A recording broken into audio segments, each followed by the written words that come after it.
Olá, meu nome é Thalita Fonte e eu preparei um pequeno vídeo sobre dor e cefaleia.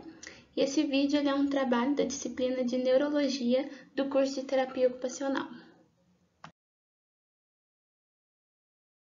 Primeiro, vamos falar sobre a dor. Bom, então a dor ela envolve componentes tanto sensitivos quanto emocionais. Ela está relacionada com as experiências vividas e sobre as concepções que nós temos a respeito da dor. A dor ela pode ser sentida de uma forma maior ou menor, de acordo com o nosso estado emocional.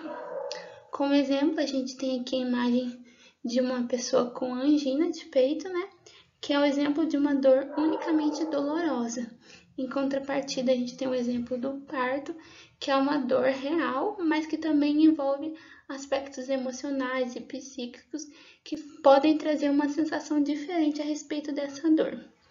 E é importante lembrar também que a dor ela pode ser um mecanismo de proteção do nosso corpo ou então uma disfunção do sistema neurológico. Aqui nós podemos ver que a dor ela envolve a dimensão espiritual, psíquica, física, social. Então, a dor total ela vai ser influenciada por todos esses fatores.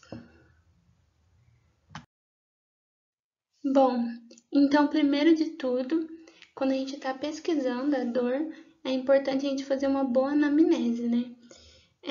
Vendo qual que é a duração dessa dor, o tipo, o local no qual ela ocorre, a intensidade, qual que é a frequência, se ela irradia ou não, e quais são os fatores associados.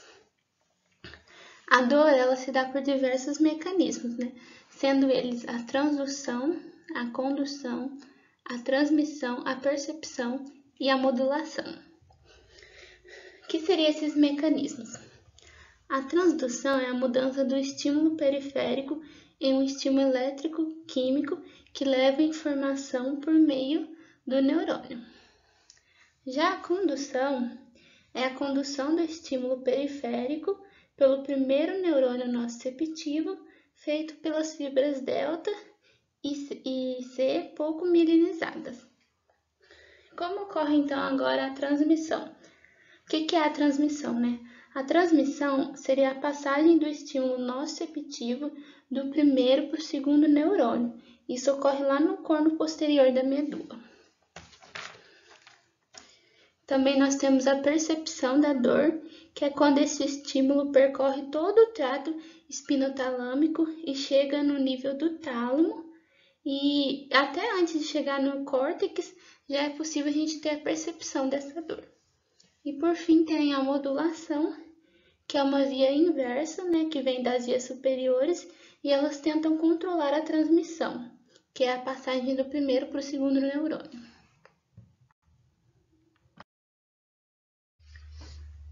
Bom, agora aqui eu trouxe alguns exemplos de tipos de dor.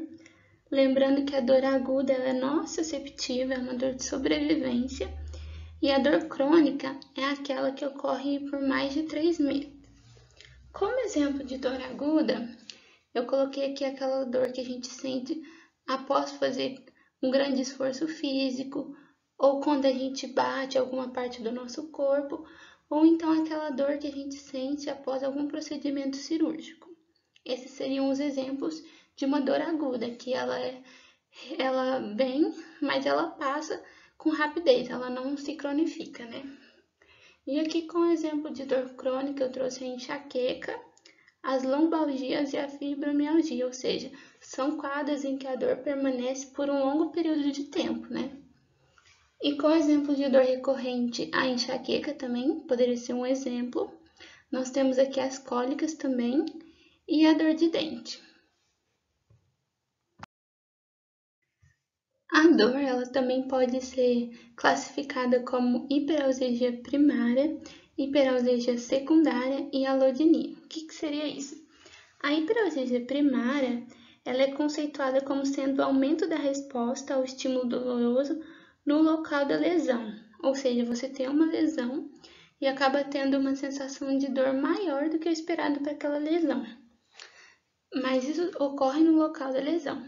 Já a hiperalgesia secundária é quando a sensação do estímulo doloroso ela se estende ao redor da lesão, ou seja, lugares que não deveriam estar sendo dolorosos, que não foram lesados, você também tem a sensação de dor.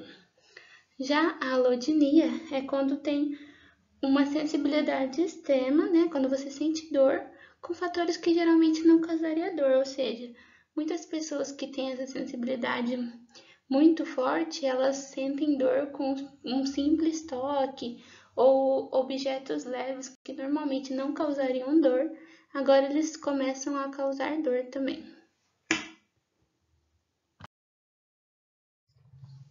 Bom, agora nós vamos falar sobre a cefaleia, né? A cefaleia é a dor de cabeça, ela é bastante comum, a maioria das pessoas elas vão sentir dor de cabeça em algum momento da vida delas, e essa dor ela é classificada como aguda, aguda recorrente, crônica progressiva e cefaleia crônica não progressiva, que a gente vai ver melhor no próximo slide. Então, a cefaleia aguda é aquela emergente, intensa, aquela dor única e nova. Como exemplo, a gente pode citar aqui o aneurisma. Já a cefaleia aguda recorrente é aquela que apresenta picos de dor. Então, a dor vem, some e depois volta. Como exemplo, nós temos a enxaqueca. Já a cefaleia crônica progressiva é aquela que ela vai se intensificando com o passar dos dias. Então, como exemplo dessas dores, nós podemos ter causas de tumores e de trombose venosa. Já a cefaleia crônica não progressiva, ela varia de intensidade da dor e, como exemplo, nós temos a enxaqueca cronificada, que um dia ela pode estar mais leve, outro dia ela pode estar mais forte, então a dor ela costuma variar bastante. Então vamos falar aqui um pouco mais sobre a enxaqueca, a etiologia e os critérios diagnósticos. Então, o que seria a enxaqueca? A enxaqueca é a cefaleia primária recorrente. Ela pode durar de 4 horas até 3 dias quando não tratada ou quando o tratamento ele é ineficaz. E quais são os critérios diagnósticos para você estabelecer uma enxaqueca? É necessário que nós tenhamos 2 dos 4 sintomas, ou seja, que ela seja unilateral, de moderada a forte, pulsátil e piora com a atividade física. Então, se desses 4 sintomas, é necessário ter pelo menos 2. E ter pelo menos um dos sintomas seguintes, que são náuseas, vômitos, fotofobia e fonofobia. Também é importante lembrar que para se diagnosticar como um quadro de enxaqueca, o exame neurológico desse paciente ele tem que estar normal ou com alterações associadas a eventos passados. Alguns casos de migrânia podem apresentar a aura, que ela é gradual, ela é maior do que 5 minutos e menor do que 60 minutos, ela precede a cefaleia em até 1 hora e ela é caracterizada por fenômenos visuais e sensitivos. É um quadro reversível, mas é um quadro comum, né, nas pessoas que têm enxaqueca, possível que elas apresentem esse quadro de aura.